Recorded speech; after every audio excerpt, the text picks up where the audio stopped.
Oh,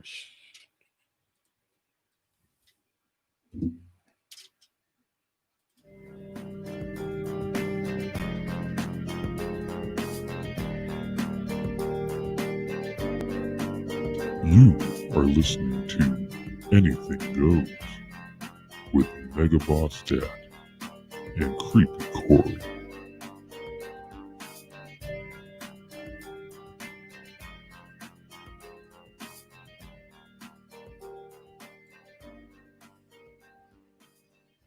Hey, everybody. Welcome to another episode of Anything Goes with Mega Boss Dad and the one and only Creepy Corey. Creepy Corey. So, just like every other time, we got to start off with our beer of the week. Today, we are drinking, it's called Sam Adams Jacko Pumpkin Ale. So, And it is very pumpkin-y. Yeah, it's definitely bringing in the fall season. So we, time to, might as well get ready for it. It's starting to get cool out at nights here. And, it's that time of the year is coming. Quickly, too. Unfortunately, it is very quickly. So we, I don't know if I'm too ready for it yet. I'm ready. Bring it on. You ready? So, so real quick, give her a quick rundown. What what have we been up to? We closed out the last weekend of summer in a good way. You know, me actually having a whole weekend off from work. Us cooking up some pulled pork again. Yep. Very good pulled pork. That was quite amazing, actually. Fall right off the bone once again. Yeah, it was. We did 15 pounds of pulled pork, and it came out just absolutely just scrumptious. Oh, it was good. It was delicious. Yeah, we I think next weekend we're gonna do some ribs, so we'll see how that comes out. But so let's see. So we have tonight a special episode. We're gonna be doing. This is going to be on, since September is National Suicide Prevention Awareness Month. So tonight's episode is all on suicide prevention and mental health. So we have, let's see here. Let me have something here to read to you. So suicidal thoughts, much like mental health conditions, it can affect anyone regardless of age, gender, or background. In fact, suicide is often the result of untreated mental health conditions. Suicide thoughts, although common, should not be considered normal and often indicate more serious issues. Every year, thousands of individuals die by suicide, leaving behind their friends and family members to navigate the tragic of their loss. In many cases, family and friends are affected by suicide loss, and those people are often called suicide loss survivors, and they're left in the dark as to why it happened. Too often, the feelings of shame and stigma prevent them from even talking openly about their issues as they arise. September is National Suicide Prevention Awareness Month, and it's a time to share resources and stories in an effort to shed light on this highly taboo and stigmatized topic. We use this month to reach out to those affected by suicide, raise awareness, and connect with individuals with suicidal ideation to treatment services. It is also important to ensure that individuals, families, and friends have access to the resources that they need to discuss suicide prevention. And remember, if you or someone you know is in an emergency, call 911 immediately. If you are in a crisis or experiencing difficult or suicidal thoughts, call the National Suicide Hotline at 1-800-273-TALK, which is 1-800-273-8255. If you're uncomfortable talking on the phone, you can also text NAMI to 741-741 to be connected to a free trained crisis counselor on the crisis text line. So the NAMI is the National Alliance on Mental Health. So yeah, it's unfortunately a topic that affects way too many people. And yeah, with that, we have a very special guest today. We have Sarah coming in here, and see if I can get her title right. Sarah is a licensed independent clinical. I already got it wrong. Social worker. You got it. Clinical social worker. You got it. So, yeah. So let's see. There it is. Licensed independent clinical social worker. So, how you doing tonight, Sarah? I'm doing good, thanks. Hi, good to see you guys. Thanks for having me. No, thank you for coming on. So I definitely appreciate you taking time out of your weekend and joining us tonight. Absolutely. It's a very important topic, and thank you guys for, taking the time to address something that does really affect a lot of people, like you said. And in fact, probably most of us have been affected by perhaps someone who has either completed a suicide or has had attempts. And so it is something that, although we don't maybe talk about a lot and there is a lot of stigma around it, it is something that is very relevant to a lot of us. So thank you guys for taking the time to bring, talk about it using your platform. Oh, no. Absolutely. Yeah, absolutely. And like, many people know, it's something that I know I had to deal with personally. A couple years ago, my youngest sister committed suicide. And so it's something me and, I had 5 sisters, we've all dealt with and we're still dealing with. And it's an ongoing thing to deal with, even still. There's certain songs, certain memories of someone, leaves a kitchen cabinet open in the kitchen. My little sister always left the damn cabinets open all the time. And I see them just sitting open. And it reminds me and it brings back, so it's something, my family definitely feels very strongly about. I know Corey's does. And, we, my youngest son has every birthday does a, one of the donate things on Facebook. Yeah. And I think last time he set a goal of $200. I think he hit $600 or something. He raised a lot. Yeah. He does that for his birthday every year now. And, the one before that, I think he was at $200 or $300. So he loves doing his little part to try to raise some money and it all goes towards research and prevention of suicide. Yeah, for sure. Hi, Trevor, by the way. Trevor's tuning in. So yeah, he says hi. He's one of our loyal listeners. So he comes in every weekend and watches us. But for those of you who are tuning in, who follow our each weekend, this is going to be very different than you normally see, because normally we it's oh no, you're fine. Normally it's I'm waiting for my dog to go too. That usually my neighbor decided to set off some fireworks tonight, so of course that makes the dog start barking. Oh, absolutely.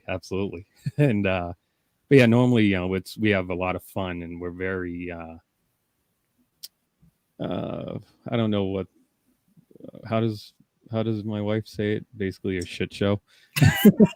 That's how she kind of describes our episodes every weekend. So so this is definitely a different turn for this one episode, and it's exciting to do it, but it's also unfortunate we have to do it in the same same aspect. But yeah, no, if I'd love to tell us about yourself and what all whatever you want to share with us about you, your background, and what made you get into counseling and and working with people. Absolutely. I'd love to share. So I have been in the field longer than I really care to admit. It makes me feel old. So I have a bachelor's degree and a master's degree in social work. Mm-hmm. And for the past 12 years I've been in private practice doing psychotherapy, so where I really meet more individually. But prior to that, I have experience working in alternative high schools with teenagers with social and emotional issues and behavioral issues. I have some community mental health experience going into people's homes, working with kids in the foster care system, kids that had been in the system for a while, then aging out of the system. So I have, quite a bit of experience, and certainly within that experience, suicidality has been something that has affected all of the different populations that I've worked with. What kind of got me into the field in the first place? When I was a teenager, I was probably about 15 or 16, and I had heard, it was not someone that I personally knew, but it was someone in a local school, high school, a 13-year-old, I heard that had committed suicide. And I can remember, so again, I was only a few years older than that child at 13. And I remember thinking at that point of just how could somebody feel so alone and desperate and hurting that would feel like the only option that they had. And I can remember just kind of trying to get my mind around that. I mean, I think even as adults, we really can't get our mind around that, say nothing when we're younger. I didn't know that social work existed at that time. I really didn't. But I knew at that point that I wanted to do something to work with kids in particular, teenagers in particular, who might feel that way, and to do something to help people in that situation. When it came time for college, I didn't know what major to go into, and just reading through the college catalog and looking at the different majors, social work seemed to kind of be the best fit. And again, I didn't know then that I would kind of end up, being a private practitioner doing psychotherapy with people, but that's what kind of drew me into the field. Was really wanting to be in a place where I could really offer help to people who were in a place feeling really hopeless. Oh, that's awesome. That's awesome. And it's such a great career to be in, like helping people and knowing that, you're making a difference in people's lives every day. Yeah. It is, for sure. I definitely feel very, very lucky to have a job that, for the most part, I mean, I of course, we all need our vacation and our downtime, but I feel very lucky that I have a job where I really enjoy going and doing it every day. I know that's not the case for a lot of people. And honestly, too, I feel very honored to be a part of any of my clients' kind of healing journey, because that's something I try really never to take lightly. I feel very honored to be a part of that and to work on building that trusting relationship to be able to offer support and help. That's awesome, man. Thank you. Because Yes. we need, definitely plays an important role in so many people's lives. And, now I've been hearing though about how suicide cases among children and teens, preteens, have been on the rise since coronavirus came about. People being isolated more, and it's very sad to hear that, because you have these kids and like they have their whole life ahead of them, and it's very unfortunate how they feel that this is their only option. Absolutely. And that is very true with Corona right now. It's the isolation, and that's exactly what it is. I think, for someone to start having feelings of being suicidal to begin with, they're feeling helpless, they're feeling hopeless, they're feeling alone. And certainly, Corona has made us all feel that way. Hopefully it hasn't made us all, suicidal, but it certainly has brought those feelings of being isolated, this feels out of our control, right? So it's going to just certainly bring up all of those feelings that people who are already struggling with depression, maybe some suicidality, it's just going to bring it up for them even more. So it really has increased and become worse for people over these past few months. Yeah, no, absolutely. It's I hate hearing these stories. I really, it makes me cringe whenever something like that happens, because it's like, God, I can only imagine what their parents are going through and what their family and friends are going through at that time. So, How can therapy help somebody that does suffer through depression or other mental health states? That's a great question. And honestly, it's one that I think, I hear a lot. Like, what good is talking about it going to do? What good is like, I'm just going to sit and dwell on it? Or I'll have people that kind of think that they're going to come in, and more of what you see in the movies, like lay on a couch and talk about, the time you saw your mother naked in the shower and how that's, you've kind of been messed up for the rest of your life because of that. But, jokes aside, it really is a place where you can kind of deal with whatever it is that's on your mind, and Mike, like you said in the beginning of when you started talking about how people that are struggling with suicide, it often is, I don't have the percentages, but it's very, very much linked to mental health issues, depression, bipolar, schizophrenia, and any other mental health conditions can certainly, suicidality or suicide ideation is a symptom of those other disorders.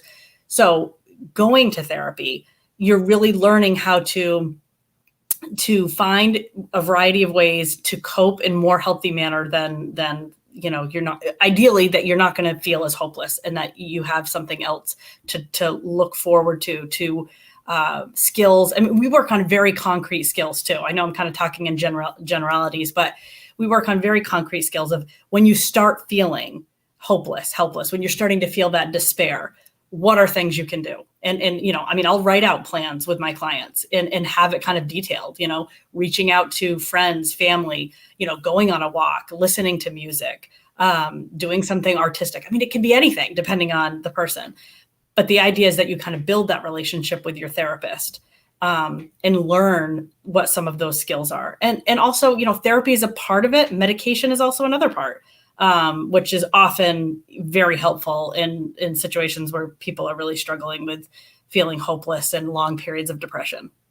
Yeah, absolutely. And, like some facts, like here's some facts that I pulled up on suicide and mental health. From 1999 to 2018, the suicide rates increased from 35%, from 10.5 per 100,000 to 14.2 per 100,000. It's going up an average of 1% from 1% per year up to 2006, and then gone up 2% per year, 2006 to 2018. It's the 10th leading cause of death for all ages in the U.S. It's the second leading cause of death for people ages 10 to 34. And the fourth leading cause of 35 to 54. Like, when you're talking all the different ways, like diseases and that is like cancer, things like that, more, I don't want to say natural because it's not a natural way to go, but something uncontrolled, car accidents, things like that. But when you hear about suicide, it's like, man, it's, it's one of those things like we can really do work to control this more, and we got to put it on the forefront. And it's every day in America, 123 Americans every single day die by suicide. There's one death every 12 minutes is what it comes down to. Depression affects 20 to 25% of Americans ages 18 plus. It's 80 to 90%. Here's a good fact. 80 to 90% of people that seek treatment for depression are treated successfully using therapy and or medication. That's right. So it's a very treatable, that's, I think, right. If you can remember one thing from this show tonight, this is a very treatable condition and symptom. There's, exactly. That's what our research shows us is the combination of medication and therapy together, because, right. And the way I often talk about medication, because I get it, everyone, there's a lot of stigma attached with mental health medications. And I get it. I don't think most people want to be on medications that they don't have to be on. But the way I often talk about it with my clients is thinking about it in terms of sometimes after a surgery, right, they'll give you some pain medicine, and they give you the pain medicine not because it helps you heal better necessarily. I mean, you still have your incision and you're sore and you're in pain, but they know that you need to get up and start moving, right? The worst thing you can do is just to lay in bed for a week until you start feeling better. You need to be moving. You need to do the things that are going to help you heal. Right. And the medication is that bridge that allows you to do that. I often say, I think that a lot of times the, medication for depression, medication for anxiety is very much the same way, right? It's like, yes, the pill in and of itself isn't going to change everything, but it takes the edge off of your symptoms enough that you can then engage with your therapist, work on other skills, other coping mechanisms that then really make you start feeling better. Yeah, absolutely. And it's one of those things and I know several people through time, they say they don't want to medicate, and it's one of those things and I constantly tell people, when you, like you said, if you have a headache, you take Tylenol, ibuprofen, Advil. If you have cancer, you get chemo, radiation. You take medication. People don't have any problems with those medications. And this is no different than that. It's a medication to treat something that's going on. Exactly. And a lot of these mental people won't even know if you're taking it because you don't have to advertise, hey, I'm taking. That's right. Absolutely. Absolutely.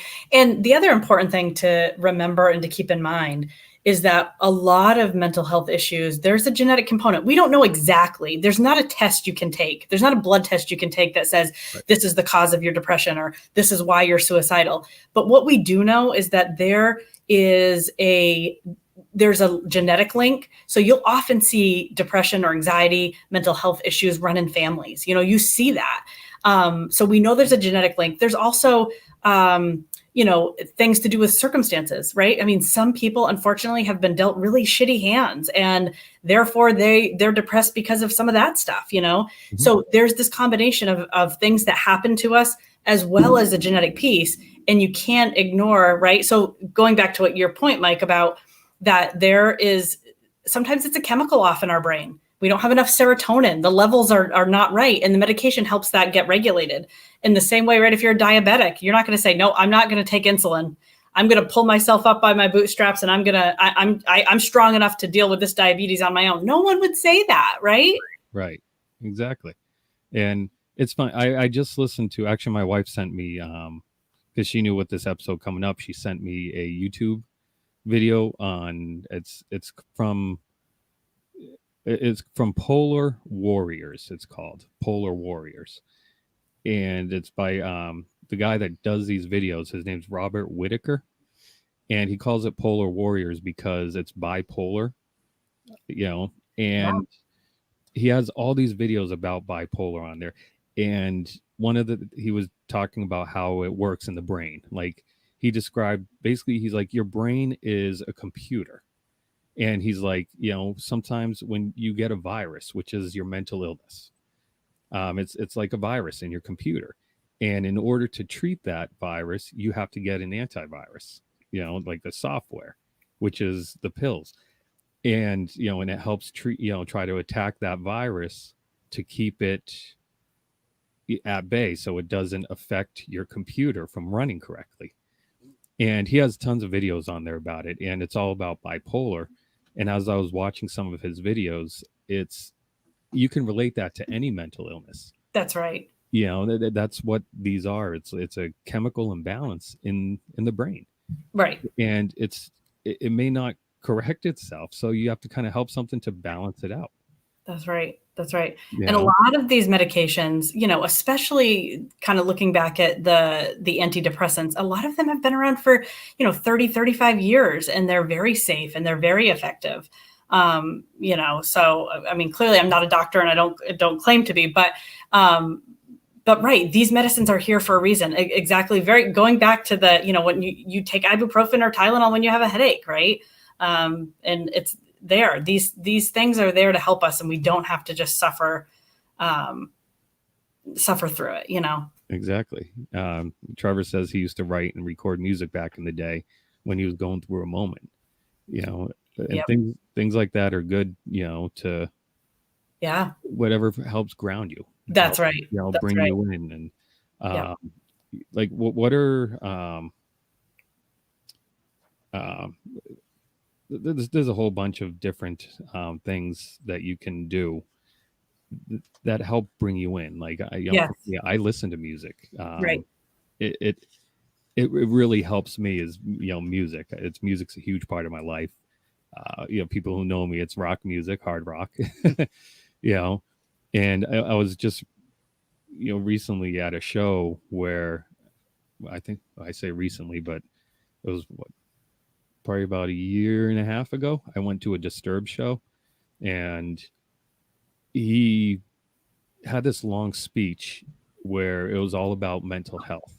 The whole thing about this show, the whole overall thing of this show was about mental health.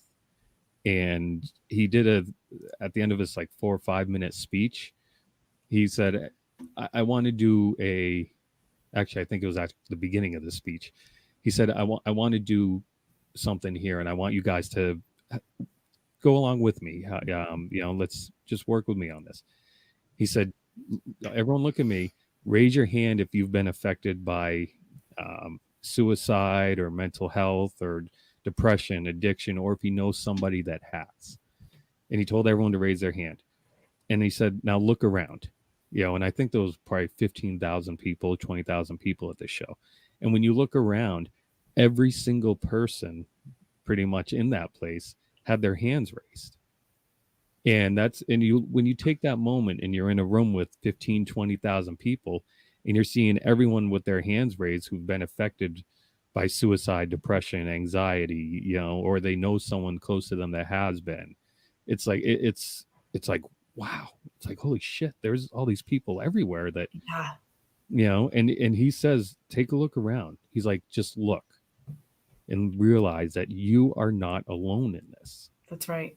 And it's just absolutely sobering to see that, and you realize at that point, like, you're not alone. There's tons and tons of people who go through this,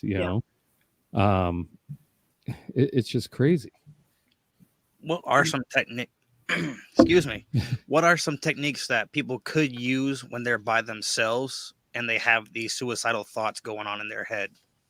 Yeah. Well, and like you said too in the beginning of the podcast, Mike, I mean, if you're having thoughts of wanting to harm yourself, I think the best thing is absolutely to call 911, and to get emergency help right away. Unfortunately for some people, this isn't something that's new. Some people struggle with this.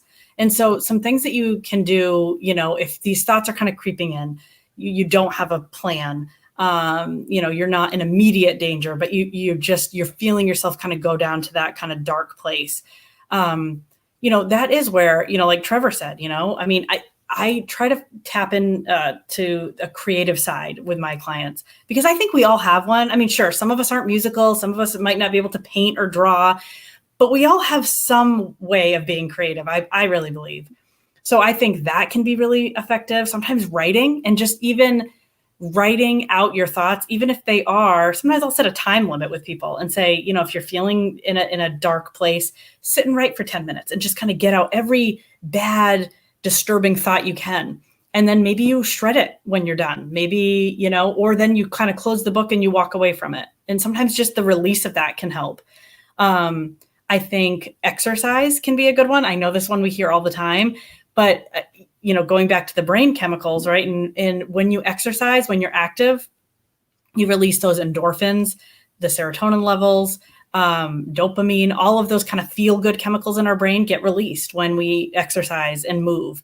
So even if you can't, maybe you're not, going to go work out at the gym or go on a run, but go walk, do some jumping jacks, do, some wall squats. I mean, you can really do anything, right? But again, it's like, and that also kind of helps to ground you and help you kind of come back into your body and kind of in the present moment. Cause that's part of what we need to do too. When we start feeling really, really overwhelmed and feeling so helpless and depressed and that we just can't go on anymore. Sometimes what we need to do is just to bring it back into the present moment and focus on the here and now.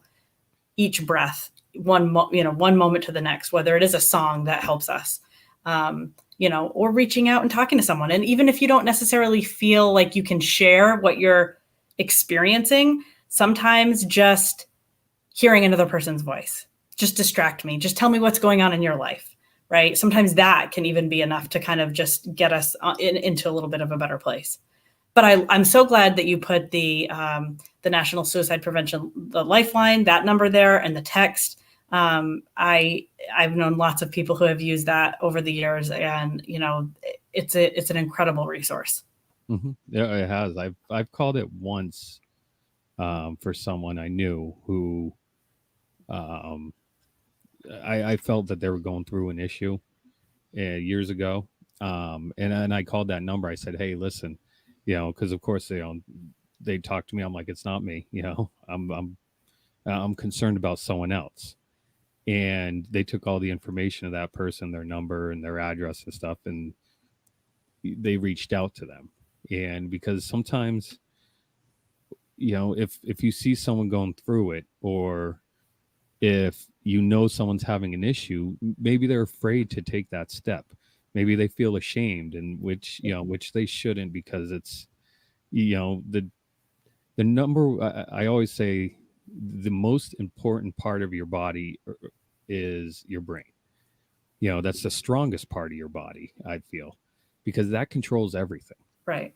And if you have to take care of it, so it can help you, and it can get you level. And it's, if things are going short circuiting up there on a certain day, you want to try to bring that back in. And and so I did call that number. They reach out to the person, and because if you see someone, you have to try to help them, because it's one of those things that you may never know, like, well, maybe they're just hyping it up, or they're just trying to get attention. Because I know I've seen people, like, through the years, they talk about it like, what's the point of living anymore? They say those things, and people have written them off, basically saying, they're just looking for attention. Right. But then you find out one day, it's like, well, holy shit, that one time that they didn't reach out, they actually were taking harm to themselves. And it's like, you don't want to get to that point where you realize, like, I may have been able to do something. If someone's having having an issue, you got to try to get them help. Yeah. Talk to them. And it's, it's important, because you never know, because that one phone call or that one anything, it may save them. Right. Right. I know. And I think it is such a hard, it's such a taboo thing to talk about. I think a lot of people are really uncomfortable asking someone in their, is a friend or a loved one that they see kind of in a hard place. I've heard people say, I don't know how to talk to them about it. I'm afraid, like, if I bring something up about it, I'm going to give them the idea or put it in their head. And, I don't think that that's true.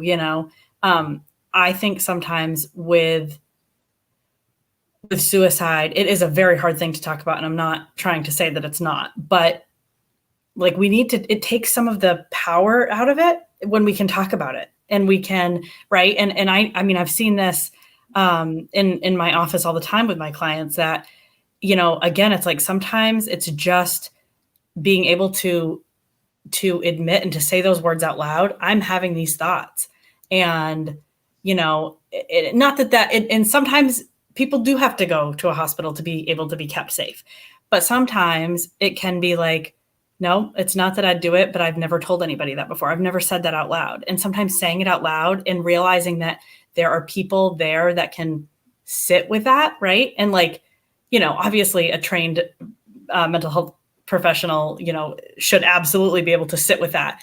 But that, I think, in and of itself can be so powerful, and kind of takes the power out of those thoughts that they feel like they've sat with alone for maybe even years, Mm-hmm. So yeah, I think we have to not be afraid about it. And then it's okay to say, again, to our friends, to our family, even if you're not a trained mental health professional, it's okay to not have all the answers. Mm-hmm. You can tell someone, you're not alone, and I'm here. I'll help you. I'll go with you. I'll call the hotline with you, right? I'll go to the emergency room with you. I'll help you find a therapist. I mean, whatever that might be, just to be with somebody through the process. Yeah, absolutely. Absolutely. Are there signs before somebody gets to suicidal thoughts to where they should start getting help, or is it usually once the suicidal thoughts creep in, is that when they usually start to get help? That's a really good question too. And generally there are signs that someone is in kind of a crisis place. I do think sometimes though, and we have to remember this, especially as people, family members who are survivors, of this tragedy, that obviously, right, when we sit and look back, like hindsight is 2020, right? We always look back, I should have known, I should have done this, I should have done that. And I just want to say this for if anybody is listening who maybe has lost someone that they've loved to suicide, that, there are times when then perhaps you have done everything that you could have done. And maybe there were some signs and the person maybe even was in therapy or on medication and the suicide still happened. You can't blame yourself for that. You really can't. If someone, there are definitely things that we can do to prevent suicide, which is why we're having this conversation. But there are times where if that's what someone has in their head that they're going to do, then it may not have been able to be prevented. So just to say that, and now I know it's going to sound contradictory that I'm going to go back and say, these are the signs, but I just want to say that because I do think for the survivors, the people left behind, that guilt is incredible, and it feels like, people can beat themselves up over that. And I don't think that does any good, so having said that, I think the majority of people who do, complete a suicide are people who probably have had some ongoing mental illness, whether or not it's been diagnosed. But so I think, some of the kind of the things that we look for, that you would see, if you see a big change in behavior from, especially if you're thinking of a friend or a family member, if you see a big change in behavior, either way, right? It doesn't necessarily have to be all negative or depressed, but maybe they're typically kind of more mellow and depressed and withdrawn, and you see a big swing going the other way. That might be even a little bit of a cause for like, is everything okay? But certainly people that are kind of pulling away, isolating more. Perhaps if there's substance use or abuse involved, you might see that increase, leading up to, again, these are all signs of a kind of mental health crisis, right? So you're going to want to look out for things like that. But again, a change in behavior, so I think that can be, there's also some signs where I know there's a lot of research that indicates that sometimes right before someone has perhaps made up their mind that they are going to go through with a suicide, they might seem more relieved and more happy. And that can sometimes give people in the family a sense of, I thought things were better, right? And then that's, I guess, what I'm talking about with not, like, how could you have known that, right? I mean, you're really going to go second guess someone and say, what, you were happy. Are you really happy? I mean, right. Sometimes they feel that at peace because they've made this decision. And then that's why you see that kind of, it seems like it's a little bit more positive sometimes before they go ahead with the suicide. So, I do think that the change of behavior is probably, a big one to kind of look out for. And then, reach out and ask. I think if there's questions, just ask. It's just ask, are you okay? Are things okay? I'm a little concerned. I've noticed that you're pulling away, or you haven't been as talkative, or you're not returning my calls, or, that kind of thing. Yeah, definitely. And I think that looking back, wondering like, I should have done more. I could have done this. I think that's completely normal. I know, like after my sister passed away, I thought that every day, and it ate at me, wondering like, what else could I have done? I know I could have done this. I could, hindsight's 2020. Yes. And you can't let that beat you up. And I know, there's always going to be that, oh, I could have done this, I could have done that, but the thing is, if you could have thought of that at that time, at that moment, it's, you can't look back and keep thinking I could have done this, I should have done this, just know like you did everything you can, you Right. know, Right. and it's perfectly normal to look back and, oh, I should have done this, Exactly. we do that every day of our life. And I know after that whole thing happened, like for me, I have a hard time speaking with people close to me if I'm having a hard time with things, because I want to keep this stronger exterior. You know what I mean? And I actually joined right after my sister passed away. I joined a support group for suicide loss survivors, and it was a big group. I mean, it was, I want to say 30 or 40,000 people in this group, which it's like, wow, that, and there's people on there all the time. Like if I was having a rough night, I would send a message, hey, having a rough night, this has been getting to me. And it's amazing how many people in groups like that, suddenly you get all these people, hey, talk to me, And I found for me, because I had a real hard time speaking to like my wife, and because I have to be I feel like I'm the rock for us. So I don't want to show that vulnerability side, but it was a lot easier for me to reach out to people I didn't know through messaging on Facebook and that support group. It was a huge help. Yeah. And I was posting on there at first, like almost every single day, talking to people, and it got less and less as time went on. But just that whole talking to someone, reaching out to people was a huge help. And it really helped me kind of realize, like, because at first it was the same thing. I blame myself. Like I should have done this. I could have done that. I used to get phone calls from Kimmy all the time, when she was having issues with things, when she was having down times, when, and then it's like that one night when it happened, I didn't get a single call. Right. And I was sitting there like 2 days before, she's showing me her new apartment that she moved in. I'm on FaceTime because she FaceTimed all the time. She wouldn't use her phone as a phone. She would use it for FaceTime. And then half the time I spent looking up at the ceiling. I'm like, why don't you just call me instead of FaceTiming if I'm looking at the ceiling? But she showed me the new apartment, how she was excited. And that was just simply either a day or two before she did what she did.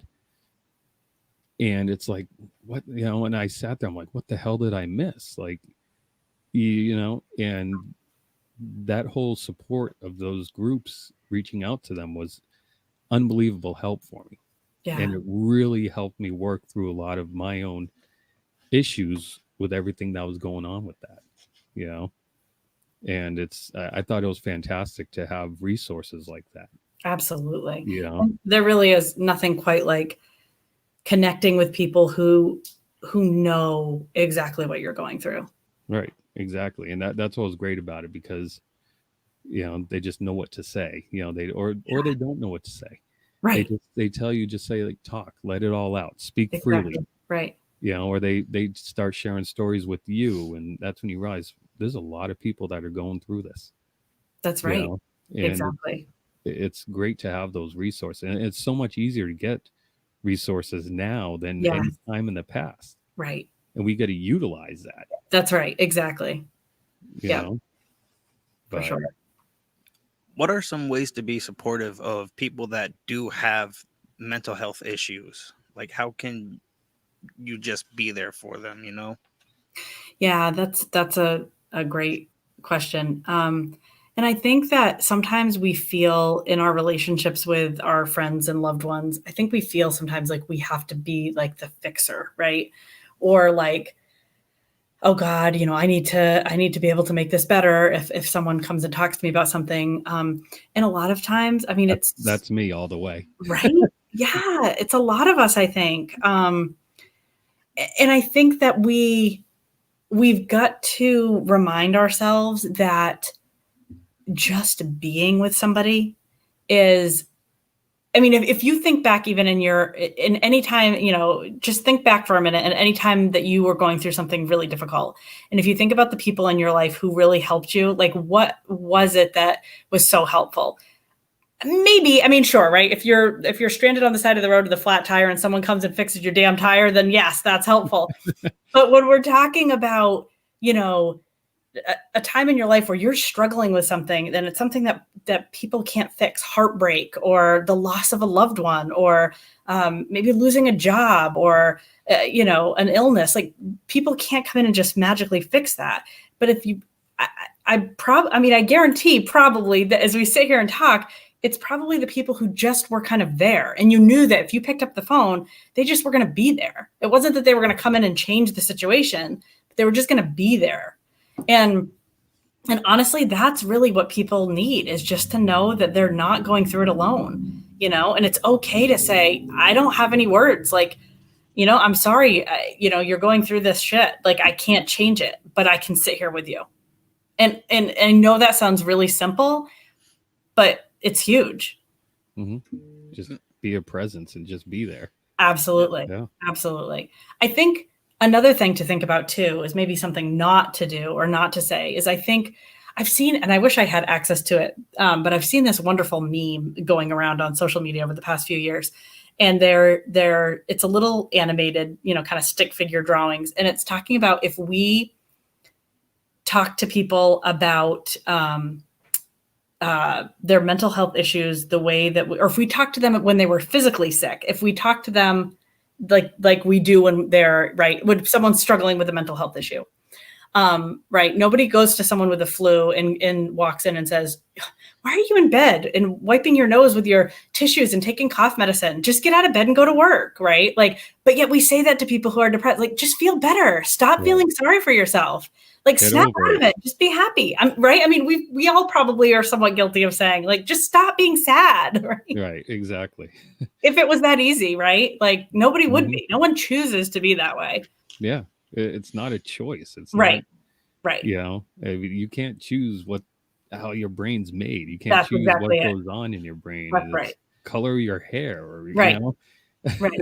Exactly. So I think sometimes just being like sensitive and kind of aware of those kinds of things too, right? Like, and something, of course, I'm very aware of this because I do this work, but I have really worked to try to not, like, how you hear people say this all the time, and, even like, oh my gosh, it's making me crazy, or, and I know it's harmless, or like, they're trying to express something about a person who was showing a wide range of emotion, and they make the comment of, oh my God, she's so bipolar.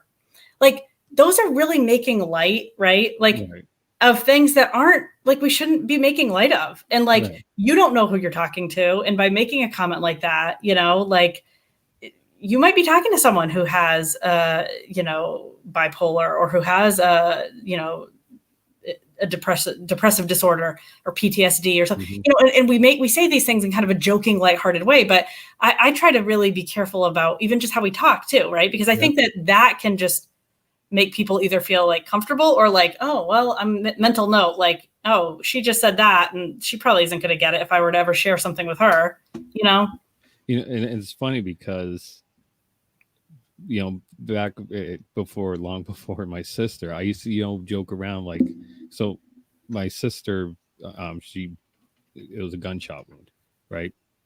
And I also used to joke around, like, right. And now it's like, I don't do that anymore. Yeah. And now whenever like people around me do that, it makes me think of that. That's every single time, because it's one of those things, like, and I don't say anything to anyone because they don't know, what I mean? But it's one of those things, like, you don't know how your actions, that's right, even the smallest little thing, will affect someone. Right. You don't know, like you just said, you don't know what they've been through, Yeah. And exactly. a lot of that, like, it's funny. I was at a Thanksgiving dinner once, and there was a ton of people at this Thanksgiving dinner, and there was a certain person there who decided to bring up mental health, PTSD, right? And this jackass, that's a real nice way to put it too, trust me. This guy brings up, out of the blue, like, PTSD. Like, they need to get rid of the D in that because, it's post-traumatic stress. It's not a disorder. So they need to just make it PTS. And there was so many people there. Like, are you shitting me right? Like, literally, someone I think said that. Are you shitting me right now? You have no clue what you're talking about. Because the fact of the matter is, it is a disorder. That's right. And this person who thinks that, and I'm not going to drop names on it, but this person thinks they know everything about everything. We joke around and say Dr. So-and-so, with the person's name, because, when it comes to anything medical, suddenly they have a medical degree, and suddenly, this person knows a lot about psychology because he took a psychology course 25 years ago. Right. It's like, that doesn't mean you corner the market, and it is a disorder. The PTSD, it's very much a disorder. It's something, it's a chemical thing, and you can't control that. Right. You can't just get over it. You can't. Exactly. And of course, at the end, the person still insisted they were right, but they just made himself look foolish. Yes. Yeah. But and I think that with all these, like we said earlier, the depression, anxiety is a huge thing, and so many people suffer from anxiety, and I've known people that they have anxiety as kids. I know people that their anxiety gets worse as they get older. Yeah. And I mean, schizophrenia, bipolar, there's so many, the list goes on and on of different mental health issues. I feel that like healthcare isn't doing their part to put it on the forefront. Right. I think that we need to really, these healthcare companies really need to focus on making sure that people will get what they need. That's as far as, healthcare, anything. Exactly. For sure. Mental health is as important to our overall physical health as anything, any other preventative care that we have, and that's covered by insurance. Right. You think about that, if mental health screenings or, if you didn't need these diagnoses to be able to be, to go see a doctor, or a mental health professional rather, to begin with, right? How many more things could perhaps be prevented from developing or, kind of morphing into a disorder, further down the road, right? So for sure, and that the cost of care is as high as it is for people, or if you don't have insurance, how hard it is for people to be able to access care. There's a shortage of mental health counselors and clinical social workers. There's always a wait list everywhere. I talk to people every day who say, I can't even get it. I've called 15, 20 places. I can't get anybody to call me back. And then if they do, then they're on a wait list. And I mean, it's really a shame. And you're absolutely right that this has to be something that is dealt with. And again, it's not, there's many, many parts to this, right? Of it's not like one thing is going to fix it all, but it has to be something that we talk more about and given more attention. Yeah, absolutely. I couldn't agree more.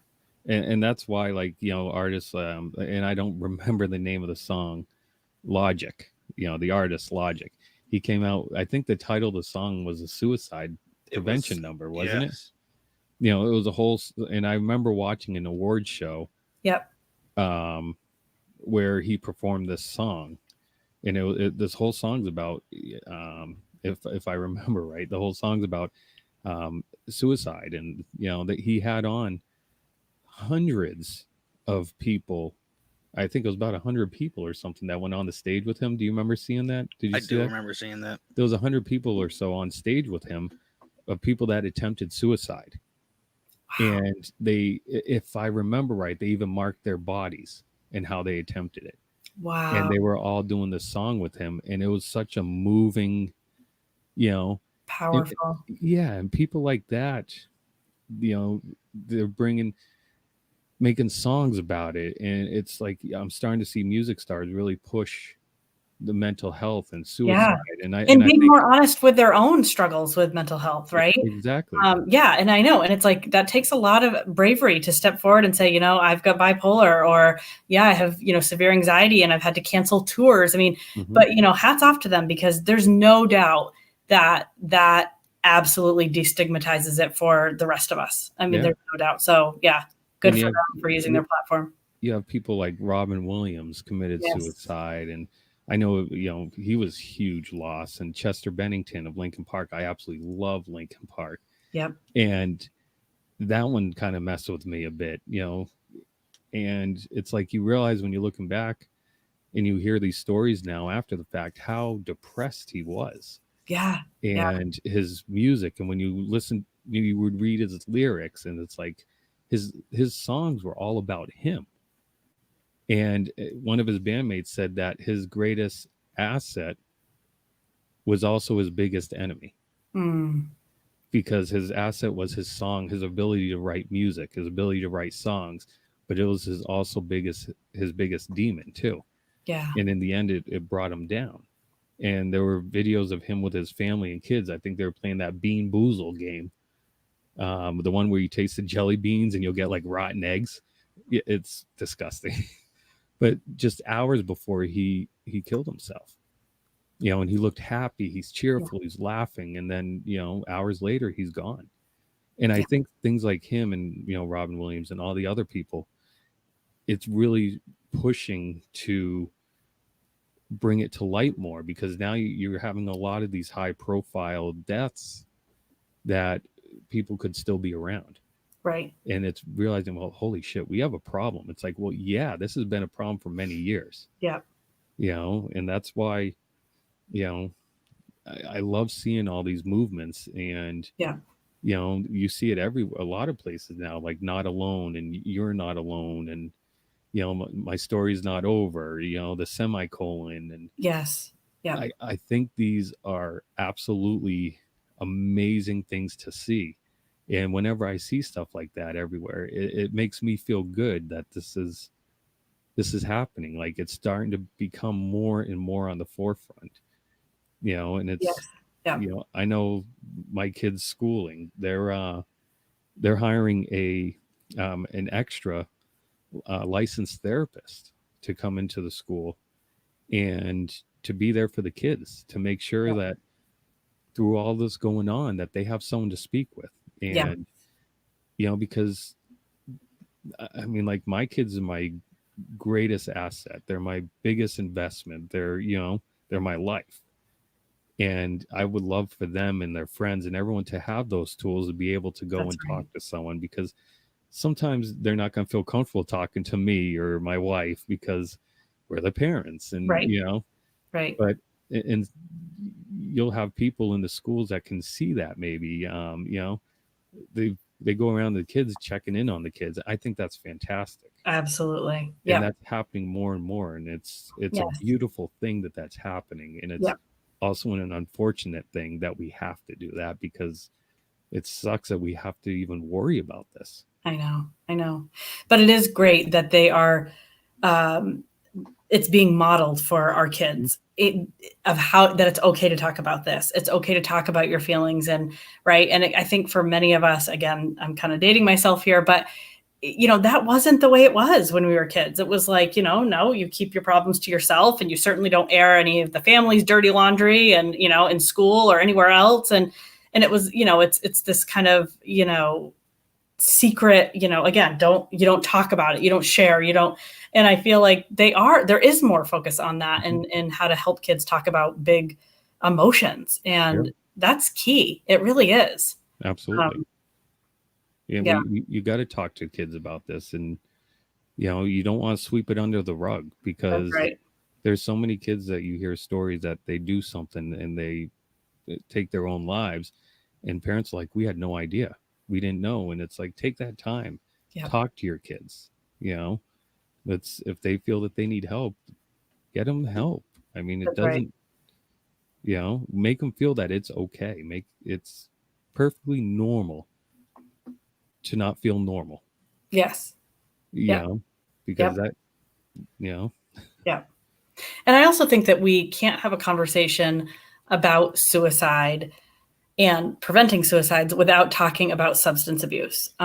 I did a training. I mean, I didn't do the training. I attended a training a few years ago, and it was specifically about suicide among males between the ages of, now I can't remember. I want to say maybe like mid 20s to 60 or something like that.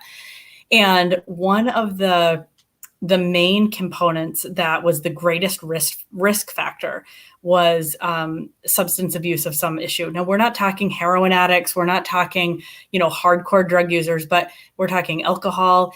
Yep. That was always involved. Mm-hmm. I think that I think, right, when we talk about substance abuse, we tend to think like heroin or the hard stuff and like, oh yeah, of course, we all know that's bad. But again, when people are going through periods of depression, and I'm just thinking about some of the stories that you shared tonight about even your sister and how she seemed a day or two before the Linkin Park singer, how, and I mean, we don't know what was going on in their head, but, there's times where it's like someone is in a bad moment, short period of time, and they have the means necessary, right? So it's like, whether that is a gun. And I think that's another thing we have to talk about too, because right, that's such a lethal means, right? That doesn't give anyone a chance to, if someone takes pills, there's a little bit of a chance that someone might find them and then get them to the hospital in time. And, with a gun, it's almost always lethal. Yeah. But again, right. So when we use substances, when we're drinking, when we're under the influence of anything, again, that just lowers the inhibitions and makes someone that much more likely to perhaps do something in that window of time where they're feeling, almost impulsively. Right. So we have to think about that too. Like, are people self-medicating? Kind of going back to warning signs too, right? Do people self-medicate as a way to manage their emotions? And if you're seeing that happen, I think it just kind of, it is a greater risk factor because maybe they didn't even, it might not be something that they had planned forever for, even a week or days, but like they were under the influence. And then again, you think about a gun or something and they have the means right there, it could really be in that split second that decision, if we can create some barriers in between, it might be enough time for them to kind of get a little bit out of that really bad place. And then kind of be, okay, yeah, I'm feeling a little bit better now once I've sobered up or, what have you. And thank God they didn't have that lethal means available. Yeah, because it's a very permanent solution to a possibly temporary problem. Right. And it's horrible. It's just, I know. I wish we could change it. And it's, hopefully, I hope that one person who's maybe watching or listening later on can take something, and if we can help one person, even, it makes all this worth it. Absolutely. Absolutely. Yep. But we could almost fill every episode this month with things like this, because it's such a problem and it really needs to end. And we need to do our work. And that's right. And again, I think like, you are doing your work by, using whatever. I mean, I think sometimes we do tend to think we have to be, I don't know, like, well, we don't have the platform that, a rock star has, but the reality is that we all touch people in our own circles, in our own, backyards. Right. And the fact that you guys are taking, and I haven't watched other podcasts, but I get a sense that they're kind of lighthearted and, they're just kind of fun and funny. And if you watch them, you'll probably be asking me to be a patient of yours. But even but the fact that you guys are taking time out of that to address that, like that's making a difference. That's, putting this out there, with people that do follow your show, because the reality is, again, we've come full circle now. This is something that has affected all of us in some way, shape, or form. So I think just by, again, being honest about it, talking about it, you're helping, destigmatize this for everybody. And that's how we're going to change it. Yeah, absolutely. Absolutely. So, and hopefully one day it's a non-issue. I would absolutely love to see Absolutely. it. Yeah, I think we're kind of at the end of our hour here. Is there anything you want to say in closing about anything, or did we cover it all? I think we covered it all. I mean, again, remember, you're not alone, right? There is help out there. The suicide prevention hotline. There are a family member, a friend, pick up the phone and just say you need to talk to someone. And yeah, there are, therapists. I know we were talking about that we need more of them, but they are out there and you can get the help and, so there's plenty of people around if you're in absolute crisis. That's right.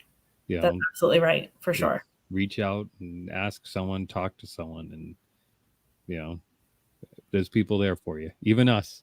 Yep. We've said it before on shows, like reach out to us and we'll be there and talk to you. And, Right. Yeah. there's people everywhere. Just reach out. Don't be afraid to speak up. That's right. That's the biggest thing. Don't be afraid to speak up. Yep. So Yeah. That's right. But yeah, no, Sarah, I appreciate you coming on and Absolutely. spending Thank your you for having time me. with us. And for everyone else, remember we are on many platforms. YouTube, clearly, Apple Podcasts, iHeartRadio, Spotify, Google, Anchor, Radio Public, Breaker, Pocket Cast, Overcast, and Castbox. So that's everywhere where we are at. And we have our obligatory, you might like this one. I had to add a little cuteness to every episode, right? Let's see if I can pull this up here. Feel free to like, comment, and share with friends and family. Make sure to hit that subscribe button and turn on post notifications so you can get notified for new episodes. Don't forget to search us on Facebook and Instagram and follow us. One day, that's my youngest. We had to put that on there. I'm like, that kind of brings up the cuteness a little bit. That's great. But yeah, no, thank you very much, Sarah, for joining us. I really appreciate you taking the time and coming on and talking about a very tough subject. So Absolutely. It was my pleasure. So thank you very much. And thank you. Everyone have a safe holiday weekend. And if you're drinking, don't drive. But enjoy those cookouts and those beers if you may. But just remember, make good choices. That's the big thing. Make good choices. So, all right, everyone, have a wonderful night, and we will see you again in another week. So, have a good night.